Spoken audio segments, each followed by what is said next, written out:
Hey guys, Professor Bill, Comic Book University. I'm finally getting to the Dawn of X books, and we've got 5 of them. X-Force 4, Excalibur 4, Fallen Angels 4, Marauders 4, and New Mutants 4. 5 of the 6 X books sans the X-Men title itself. So let's get started with all these. Issue number 4 of X-Force. Beautiful cover, beautiful art, beautiful everything, but I had some serious issues with this book. Okay, so we got all these people on the team in the book. It's a couple people. Just saying, there's a big effing team. That being said, there's only 3 members of X-Force. What kind of crap is that? Okay, so let's get started on this.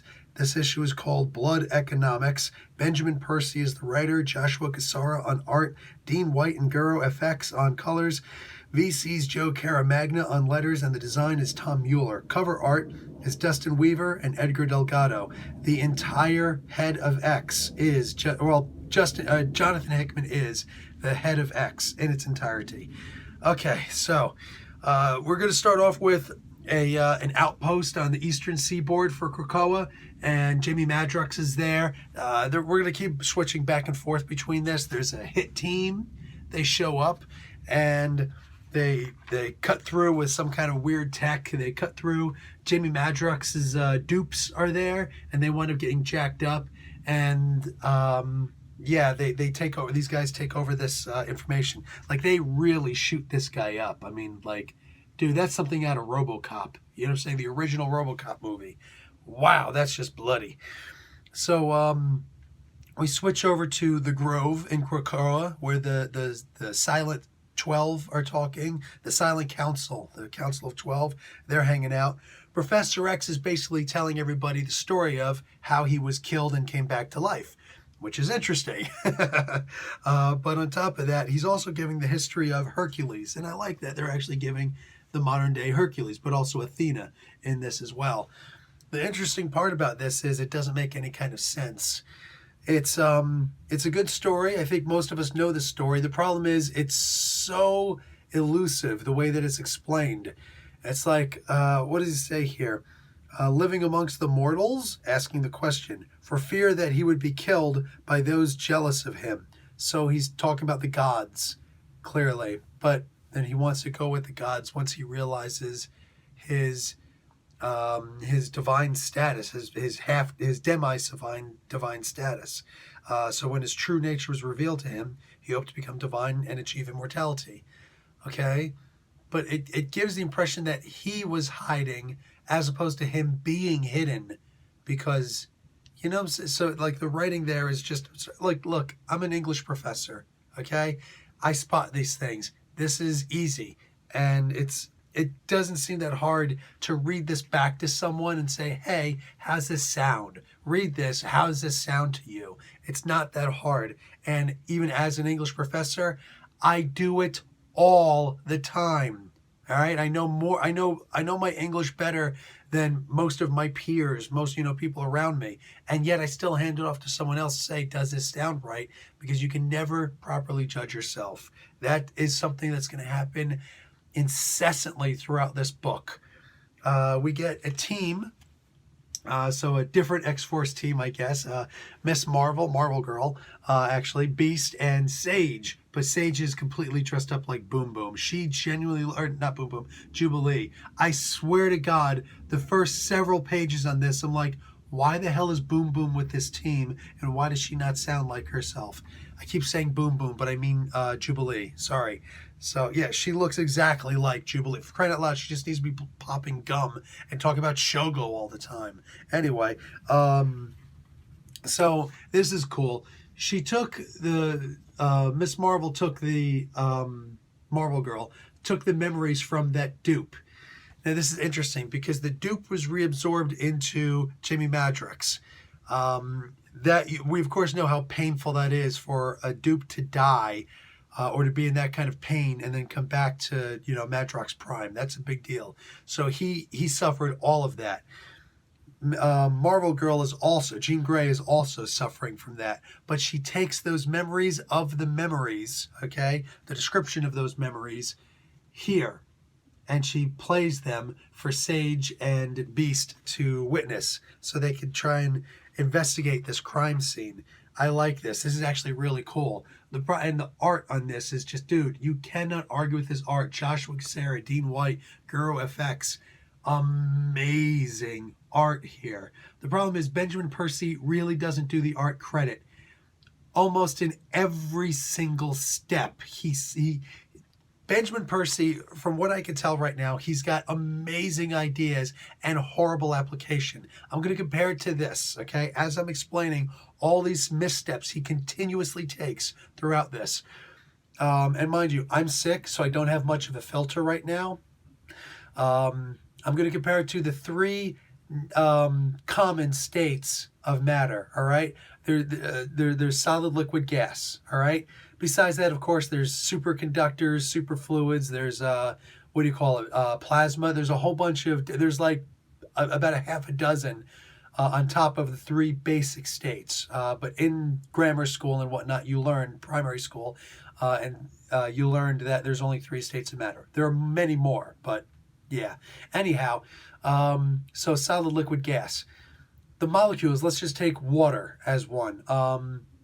H2O, right? 2 molecules of hydrogen, 1 molecule of oxygen.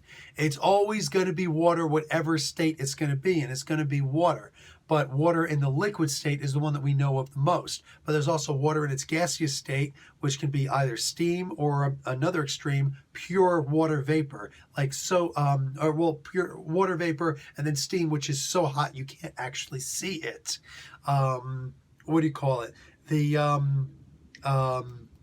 The other state would, of course, be a solid, which would be ice in this particular case. So the only, it's all of it. It's still H2O in every way, shape, and form you could possibly imagine it. It's still H2O. So what is the difference between the three states? The molecular bonds, that which holds it together, which tethers everything together. So if they're solid, then it's ice, which you can achieve through freezing. Through heating it up, you can achieve extremely loose, so loose that they actually seem as though they're not touching at all. And that would be gas. That would be in its gas form. Or just, connected, but not a solid connection, like a rope connection, would be, water, liquid form water. So those are the three states, right? No matter how you look at it, there are some amazing ideas here, and they're not changing. It doesn't change the fact that these are amazing ideas. The problem is the bonds that connect them. They are so weak that it's more like it's not even gas. It's something entirely different, where it's not even just filling a room. It's just, it's so loose that you can actually start picking the molecules apart from each other. It's like, using the same molecules, you could also make hydrogen peroxide. So, I mean, like that, and that's kind of what's happening here. The amazing ideas that can't be denied, but horrible, terrible, not quite criminal, but the police are keeping an eye out. They're taking a second look. Terrible application of these great ideas, and that's what kills me. So,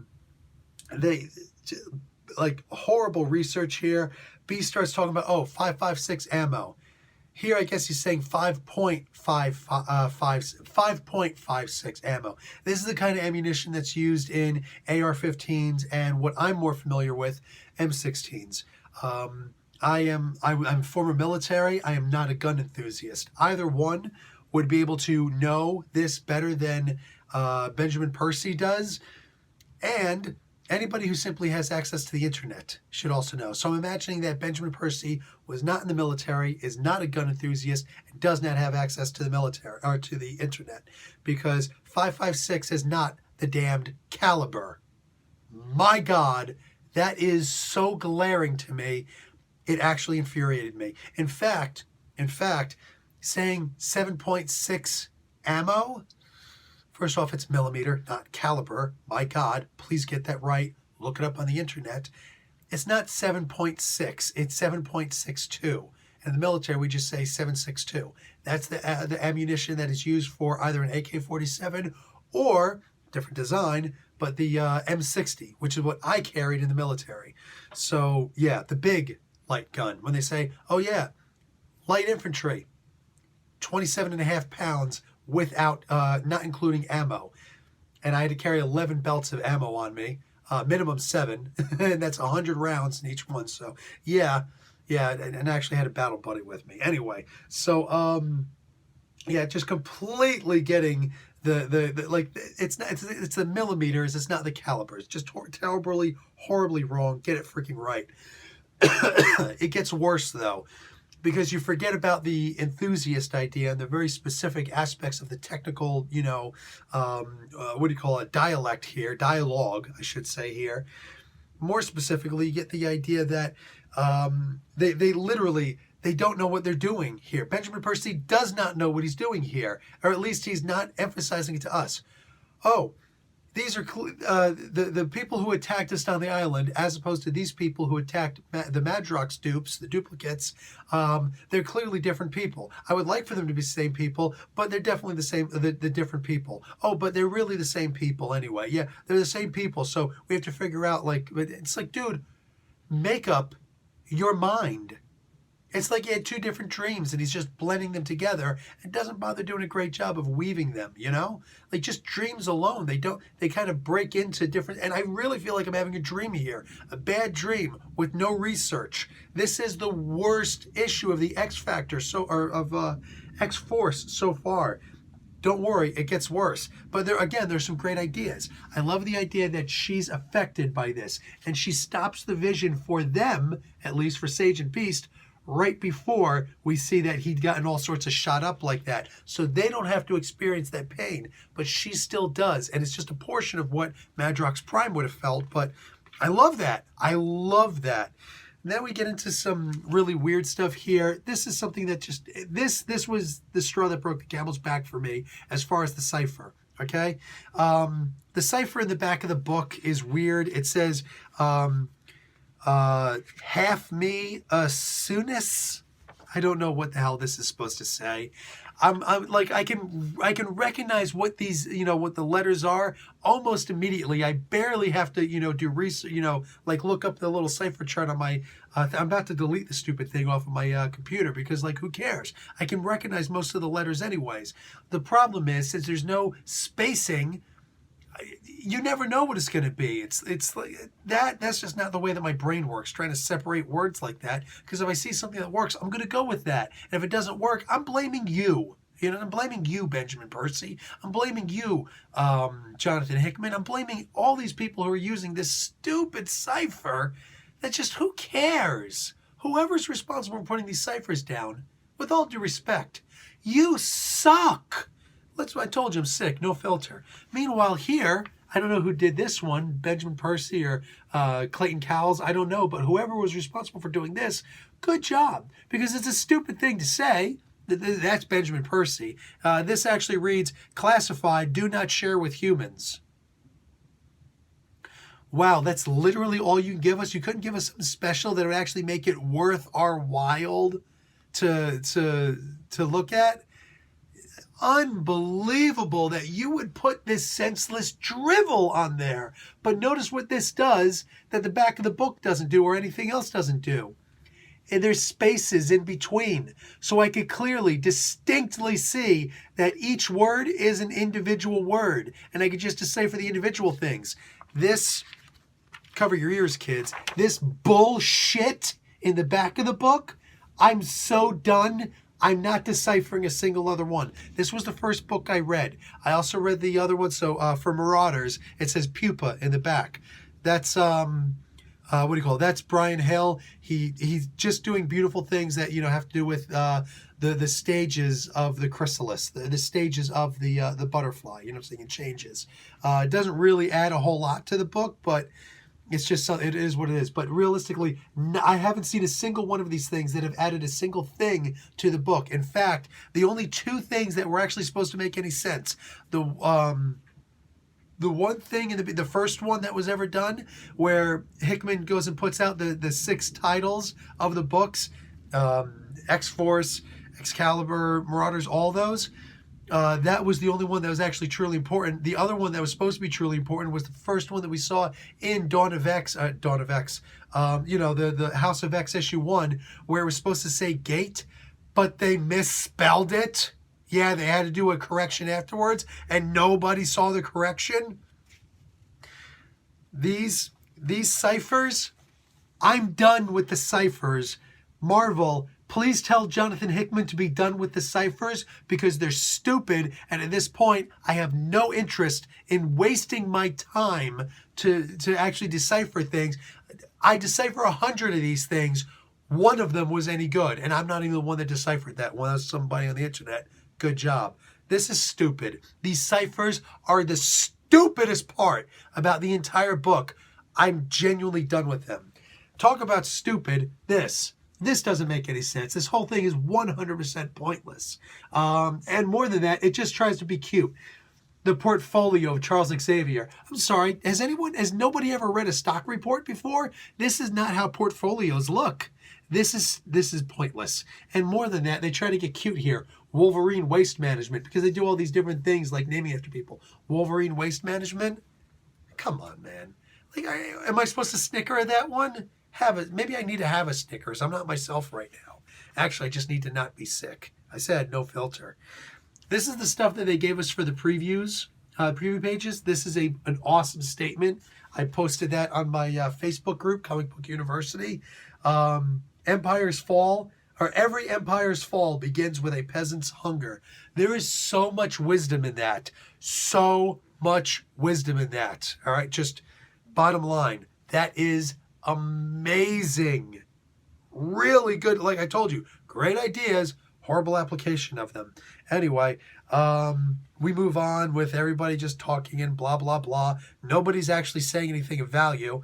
Then we get more awesome art. First off, this is beautiful. My God. This is just Jean Grey's mask, and it's freaking amazing. Then we get this amazing shot of Forge over here. The Navajo little, the Native American tassels coming down. You know what I'm saying? Like, dude looks good, man. Dude looks like he's ready to kick butt and take names. Then you have this awesome Predator moment between Arnold Schwarzenegger and Carl Weathers. I don't know which is supposed to be which, but Wolverine winds up winning, so I guess that he's supposed to be Arnold in this one. And we're like, that's awesome, dude. I love that. The art in this is freaking awesome. Then, unfortunately, you just get a bunch of nonsense. Basically, Forge is supposed to be M to the X-Force's James Bond, which is like, okay, cool, I guess. Not really. Nice try, I think. This is just whatever, man. This is whatever. Forge basically uses the biology and the ecology of Krakoa, and he makes a rip-off version of the Witchblade. Congratulations. I genuinely hope that Top Cow decides to sue you and wins, because this is dumb. This is dumb. The whole thing is, I'm looking at this, it's like you literally just ripped off the Witchblade. This is not inventive. This is not creative. I'm sorry. Do you even comic book? I'm not joking when I say this. I genuinely hope that Top Cow Productions, Mark Silvestri, and all these guys get together and they actually make a lawsuit against Marvel for blatantly stealing the Witchblade idea. My God, that is miserable. Wow, that is so weak. And that's the only idea that Percy had. Dude, I hate to say this because I've loved the X Factor book so far, but at this point, Benjamin Percy just purely screwed up. And then we get this nonsense. Really? A daily planner for Forge? Like, can we stop with the pitiful attempts at humor? Here's the deal. Go up, try your humor in front of an audience. If it doesn't work, understand you suck at it. And then move on from there. Because when your friends and your family laugh at your jokes, sometimes it's because they feel obliged to. This is pathetic. Pathetic. This is just so dumb. There's so much dumb inside this comic book. I'm actually annoyed. Once again, like sorry, does anybody remember the difference between the X-Force and the X Factor? The X Factor, which is what this book should be called, is the rapid response team. Hey, we need to go out and we need to, something happened, we need to react to it. X-Force is supposed to be like SEAL Team 6. They're supposed to be the guys who are like, hey man, we got info that something's going to be happening. The CIA said such and such and such. You've got the CIA version over there. That's Marvel Girl, Beast, and a Sage, right? Looking like Jubilee. I said it right this time. Wolverine, Quentin Quire, and of all people, Domino? I'm sorry, Domino? I love Domino, but have any of us seen the pictures? She's not whole yet. She's still got skin being grafted. You remember in the previous issue where, what's her name? Healer, or what's his name? Healer wound up getting hurt. He wound up getting killed off camera, off panel. So did he off panel come back? Is that why she's healing the way she is? I don't understand what's happening here. It's just a whole bunch of scenes that are put together. I'm not joking when I say all this does. This just feels like a dream. This just feels like a dream where it's like there are 3 acts to it. They don't fit in. Oh, while you're dreaming, it's like, oh, it makes perfect sense of this. But when somebody says, hey, did you have a dream last night? Yeah, here's what happened. And then this, and then this. Like, how do these connect with each other? Like, yeah, I don't know. You didn't even think about that because while you're having the dream, it made perfect sense. That's what's happening here. I really think that Benjamin Percy hasn't realized that this is a dream that he's having, and he's got to actually connect the pieces so they make sense. There is zero transition in this book. It's just a whole bunch of scenes. Enjoy X-Force. This is not X-Force. I don't know what this is. I liked the idea previously that they're explaining why X-Force is formed, but we're 4 issues in. We don't even know what X-Force is right now. We don't know what X-Force is right now. This is the X-Force? And then the ending. Don't even get me started on the ending. My God, like, what are you doing? So now let's get into Excalibur, issue number 4. Yeah, from one right to the other. Okay, this is just a really dumb one. I'm sorry. Look, the art is amazing, but Gambit has ninja-like, cat-like reflexes where he can just hear a bottle being thrown and turn around and catch it immediately and then blow it up, and then he starts taking protester signs and he starts blowing those up too. He starts charging them up and blowing up the protester signs. Look at this. I'm sorry, like, is this supposed to be comedy? Because if it is, it's working. Because I'm laughing my ass off at how stupid this is. Make no mistake. Just, let's get into, like, who made the book really quick. Teenie Howard did the writing. Marcus Toad did the art. Eric Arcianega did the colors. VC's Corey Petit did the letters. Tom Mueller does the design. Cover art, Muhammad Asrar and Matthew Wilson. And they actually had the damn nerve to make a variant cover for this. What's the matter with your brains, people? What's the matter with your brains that you decide that this book, of all books, needs a variant cover? Come on, bro. Anyway, Marcus Toad does a beautiful art on this. In fact, I'm going to say something that's going to sound really mean. His art is too good for this book. What do I mean by that? Oh, believe me, I'm going to get to it. Look, man, there's a whole bunch of scenes that happen here. Everybody's fighting each other. And all of a sudden, the most irresponsible character who's feigning everything, her false bravado, her true bravado, you know what I'm saying? Her false sense of security, false sense of having it all together. She walks out, hey, what's going on? Stop this. And everybody just stops. They're like, Captain Britain. Someone's like, can we have a statement? She's like, not to you. Bitch? Like, what the hell is going on here? Why is everybody acting like this in this book? Listen, guys, I read the whole book. I went back and read a couple parts because I actually thought that I was going to be able to understand a single thing that happened in this book. That was the trick. That's how they get you. No, this doesn't make any sense. Nothing in here makes sense. This act thing. Yeah, the act is that this is actually a real comic book. No, man. Look, at one point, I loves me some Shadowcat. I love Shadowcat. So if I were to see Shadowcat walk up and punch a god like Jamie Braddock, I would think to myself, I love me some Shadowcat, but that's pretty much the jumping the shark of the book. Of a book that's already that should be called X Jumping the Sharper.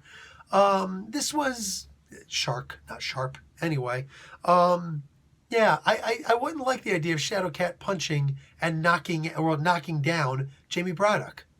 So I'm clearly going to like it a lot less when Jubilee does it. Really? Jubilee? Or is it Sage? Because, it looks the same. Anyway, clearly this is Jubilee. But like Jubilee, it happens over here. Just straight punches him and knocks him down. I'm sorry. Really? Really? Jubilee. Hey, you know what my power is? You know what Jamie Braddock's power is? And meanwhile, he's such a jerk. He's talking about badoink-a-doinking Megan, his brother's wife. Dude. The book is just ridiculous. The book's ridiculous. Richter becomes a druid. That happens. And Apocalypse is still evil. Even though in all the other books, he's a good guy. Here, he's still apparently evil. Or he's stupid, he doesn't know how to plan. Actually, we saw that in the previous book when Pete Wisdom showed up through the gate and right in Apocalypse's lair, and he's like, the art is too good because the writing doesn't explain anything that's happening. Why does Rogue wake up like this? Why? Apparently she's working with him, and she's like, oh, that's not the only time. Guys, let me show you, to me, the worst part about this book. The part about this book that, oh my God, I felt like actually throwing the book across the room. This here. This was the... Was this the one? It's actually the next page. Yeah, well, this helped. But it led into all of the next page and, God forbid, the page after that. So this is the one here. But anyway, those 3 pages, she goes, do I sound like Penn Jillette? I feel like I sound like Penn Jillette. Anyway, Betsy goes through a range of emotions through all of this. There are things that are being said that I don't take them as an insult. I'm not very easy to insult. You know what I'm saying? I've had people talk about my mother to my face and I just laugh it off. That's what happens when you're in the military. You get literally the worst that anybody could ever say to you. You hear it multiple times per day, every day, for weeks on end, for months on end, while you're in basic training and AIT and all that stuff. You genuinely get the worst things that people in a group could say, trying to egg you on, trying to get you to react in any way, shape, or form other than look straight ahead. Don't you eyeball me, boy. Look straight ahead and just take it and say, yes, sir, no, sir. You know, yes, sergeant, no, sergeant. Like, nah, man. Military people have probably the thickest skin on the face of the planet. That being said, I'm genuinely disappointed at how thin-skinned. That's why I always have to be careful with my language when I talk to people, because I know that not everybody has the thick skin that I have. And coming from Jersey, I'm a sarcastic sumbitch. You know what I'm saying? It is what it is. It literally just is what it is. So I genuinely have to be careful with the way that I talk to people. I don't want to put people off. I don't want people to think that I'm trying to insult them. I just don't want that. That's not the kind of relationship I want to have with pretty much anybody. You know, say pretty much anybody. But in this, like, she is so thin-skinned, Betsy Braddock. So thin-skinned. The whole story, like, look, this page right here, if we would have gotten this as a preview page and there were no words on here, I would have thought by the art that this is the most epic page in the most epic book ever. The problem is they delivered it to us with words. I think that this book would be so much better if it was just the plot and Marcus Toe was allowed to do his art. Okay? Because yes, this is disrespectful what I'm about to say, but I'm going to try and say it as undisrespecting as I can, non-disrespecting as I can. I despise Tinny Howard's writing. I'm sure that she's the most wonderful person on earth, and I'd love to just, clink a drink and hang out with her and just talk about how she got into comics and all that stuff, and not say a single negative word about her, but I don't want to discuss her writing because I genuinely don't understand anything that's happening here. Betsy is overreacting to every single little tiny thing here, right? Like, I just don't get it. This is literally where the term snowflake comes from. Like, this is somebody's just basically saying, listen, we're advisors to the Queen, and you are now Captain Britain, right? It's being thrust upon us. We don't have a choice. And I told the Queen that she probably shouldn't trust you because I don't think that you're very emotionally stable. Or how dare you, blah, blah, blah, blah. Thank you for proving my point. This is just a guy talking to you, basically telling you from the beginning before he actually tells you. Like he insinuates that he's testing her. Then he actually tells her that this is a test. And she only continues to get more upset. It's like, you are so unworthy of being in the comic book, Miss Betsy Braddock. You are literally the worst of the X-Men characters ever in my mind right now. You suck. Please let Kwannon take you over at this point so you can actually be interesting, because this is right now my least favorite. It's hard for me to say who my favorite X-Men is all the time, Cyclops, but like it's hard to do that sometimes. But the idea is, I shouldn't have a worst. I shouldn't have a least favorite. I should have ones that I don't care about, that I'm indifferent to, but a worst? Right now, the way that she's being written, I despise this spineless, weak, stupid, lying, debaucherous dumbass that is Betsy Braddock, Captain Britain. You suck, Captain Britain. You suck. Give the job back to your brother because you suck. She is literally the worst character in comic books right now. It's so completely soft. She's like a Twinkie. People say you're like a crab or you're like a lobster. Thick outside, soft inside. Yeah, in this case, she's like a Twinkie. Soft outside, super creamy inside. You're pathetic. You're a waste. I don't want to see Betsy Braddock in comics anymore. I'm actually infuriated when I read how pathetic that Tini Howard has made this character. She sucks. Okay, let's move on. Fallen Angels. Let's get into who made this comic book. My God, I am so infuriated by how pathetic that is.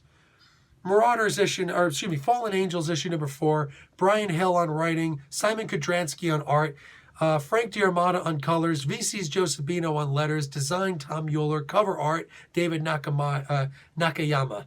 This issue is called Shikatsu. So here we get a continuation of the backstory that we're getting with Kwannon. Her teacher dying because he tried through pride to unite the clans, and they poisoned him. So she gets to watch him being poisoned to death. And she learns a very valuable lesson for someone who's supposed to be an unfeeling ninja. Do not trust peace. That's where death hides. Now, we do get kind of a snowflakey moment here where screw Betsy Braddock.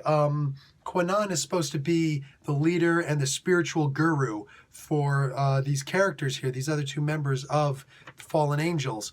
That being said, she's asked by Laura, hey, how about, and this is literally the only problem I have with this book, hey, what if you were to talk to Betsy? Not only does she talk to Laura in a way that's demeaning and threatening, do not approach me with this subject again. Do not inquire of me about Betsy Braddock again, which is pretty much how I feel, so I can't blame her. But Laura, like, this is the pussification of Laura Kinney. At what point did she, suddenly be like, okay, I promise I won't. It's like if she had a tail like Nightcrawler, it would be firmly tucked between her legs at this point. What the funk? So that was very off-putting to me. But that being said, whatever. It is what it is. I don't have to like everything. Anyway, what's his name? Cable is just being tortured throughout this. Like, the only purpose of him being in this book is to see a kid get tortured. Oh, there are plenty of other kids getting tortured in here, too. All these kids who are on overclock. This is an interesting bond. We've already had it established and set up in prior issues of Fallen Angels that Betsy, that Kwannon does have a soft spot, that she won't kill people who are deemed weak or innocent or, not worthy of her blade. She was told to come and destroy anything that was in this room, namely, this was supposed to be an AI. If only she had followed this particular mission, right? Because this was actually Apoth. So Apoth kept on saying that she's her mother, that she's his mother. Okay, cute. The way that this works in here is she gave him life by not taking his life.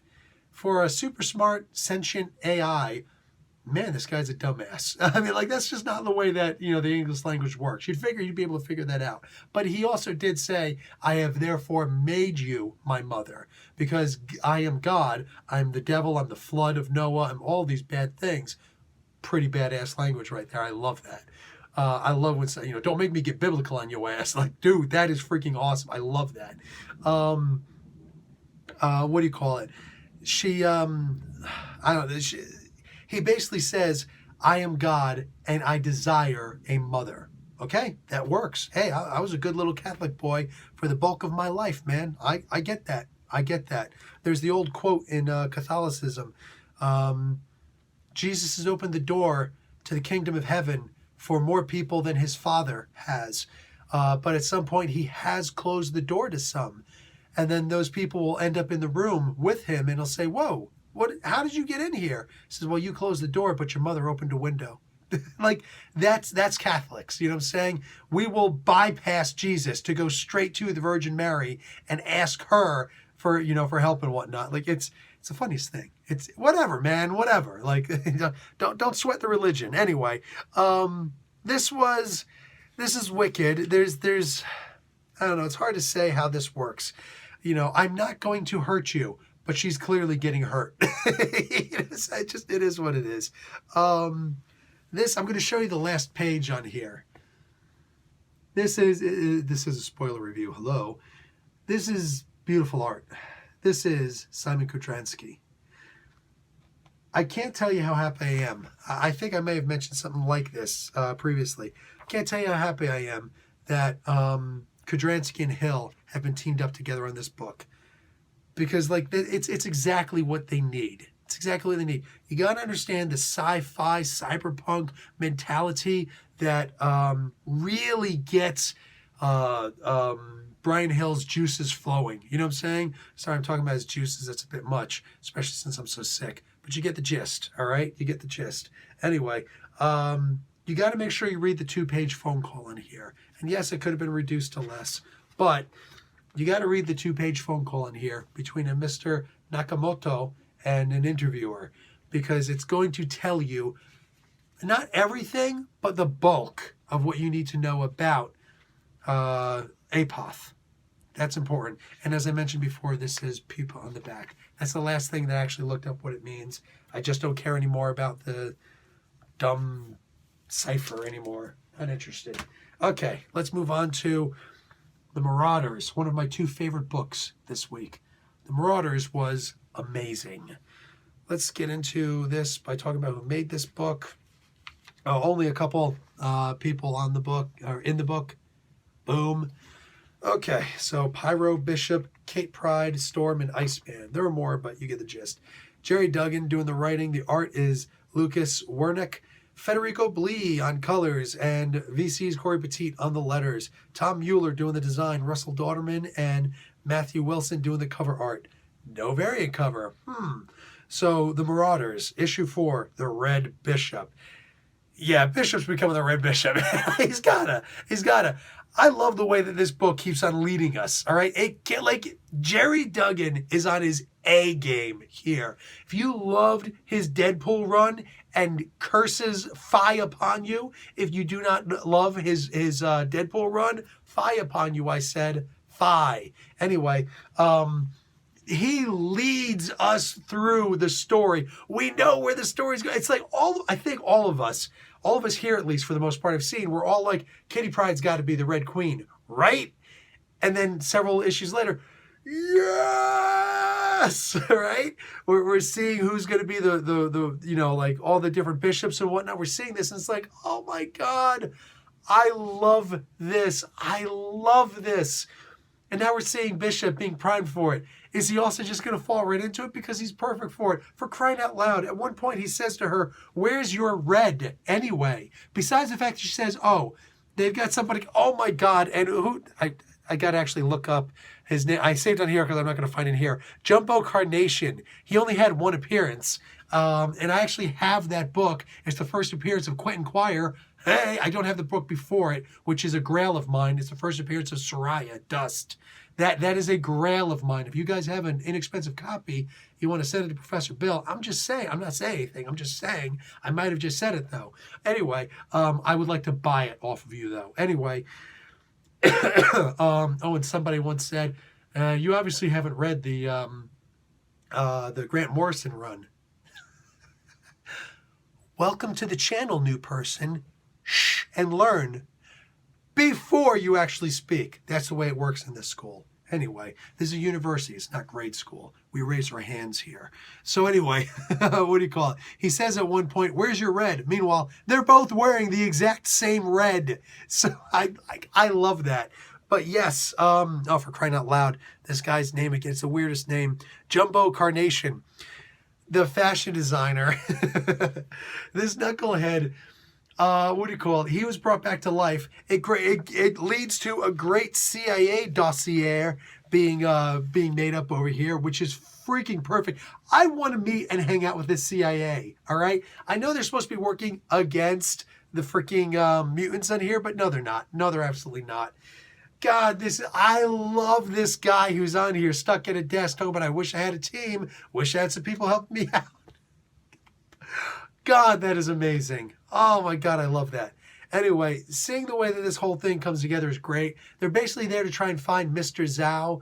If you remember, Madame Zhao was the one who said that her husband went up and touched the one of the Krakoan gates and then disappeared. Like, and the X-Men aren't saying where they are. It's these Krakoans, they're so evil. She's doing rallies and everybody's booing the X-Men and the mutants. So these guys go in for an extraction mission to try. They're like, hey, I think we found some little breach here. It looks like there's a panic room here. We have a feeling he might be there. So I don't need to know the details of how they figured this stuff out. I don't care. They went and did the mission. The thing that Kate does, by the way, buzzed Kate, I don't know about fully drunk Kate, but buzzed Kate, I love Kitty Pryde in this. Like, I've always loved me some Kitty Pryde before, and I've sometimes made excuses for why I like her because I remember her from back in the day. This is back to Kitty Pryde at some of her best, and it's a very different take on Kitty Pryde. Drunk, buzzed Kitty Pryde is freaking A-game for me. And there's an excuse to keep the bandage across her nose in this issue. Jerry Duggan, man. This guy. Dude, buying you a beer. I am buying you a beer, all right? Everybody else in this book, like the art in this book, fight me. Marauders, in my opinion, is the best of the X-Men books, the Dawn of X books. I love this book, all right? Like this, before this issue, X-Factor, or X-Force. I loved me some X-Force, and the regular X-Men book. Like, these have got to be the best of the books. Loves me some Fallen. The only one I don't like is Excalibur, and I'm hoping that X-Force gets his act together. This was a bad issue. This actually takes recovery from, like, this sickness. But man, this was just so good.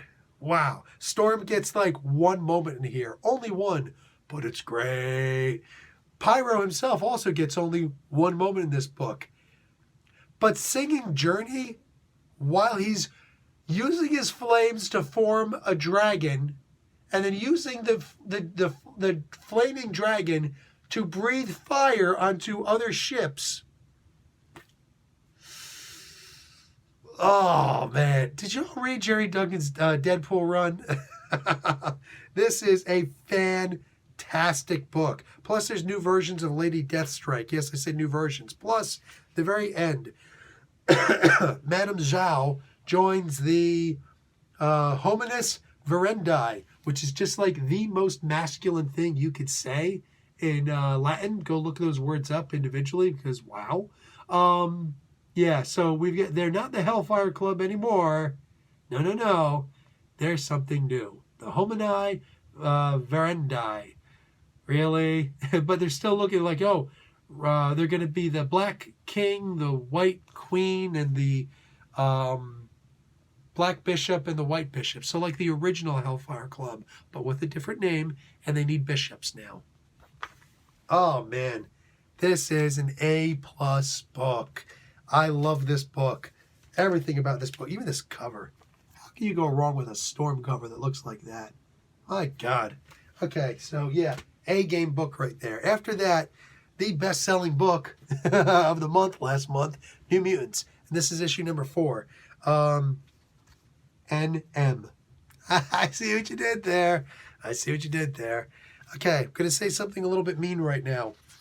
I like what Brisson is doing on this book better than I like what Hickman is doing on this book. Sorry, I just got to be honest here. Ed Brisson is the writer, Marco Fela on art, Carlos Lopez on colors, VC's Travis Lanham on letters, Tom Mueller doing the design, Rod Reese doing the cover.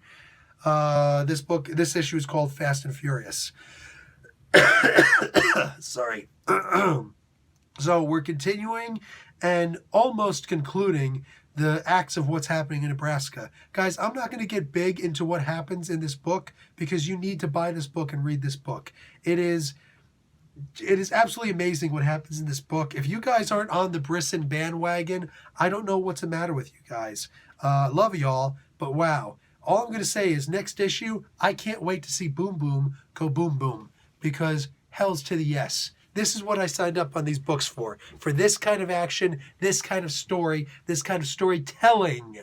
Because yes, there's a huge difference between story and storytelling. Oh, they're cousins, but like they're very different. You know what I'm saying? Different names, different everything. All right? There's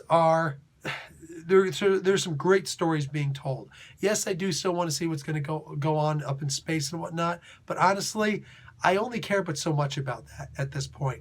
The stories that Brisson is doing in this Nebraska story, I love the characterization. I love the way that the characters are being told to us. I love the idea that a new nation was just made, technically 2. If you read that map, 2 new nations made. This is a freaking fantastic book. Definitely get your hands on this one. Like I said, when I've got a spoiler review, and I won't give spoilers for this book, you got to know it's good. I'm giving this my seal of approval. So yeah, great. For the most part, this is a great week. It's an expensive week, but a great week for Dawn of X. Whole lot of stuff. Sorry I couldn't do the live review. Just, you can tell, a little sick. But yeah, all in all, just fantastic stuff. Still feeling a little dizzy, so I'm just going to end this review like that. I'm out. Talk to you guys later. Professor Bill, Comic Book University. Class dismissed.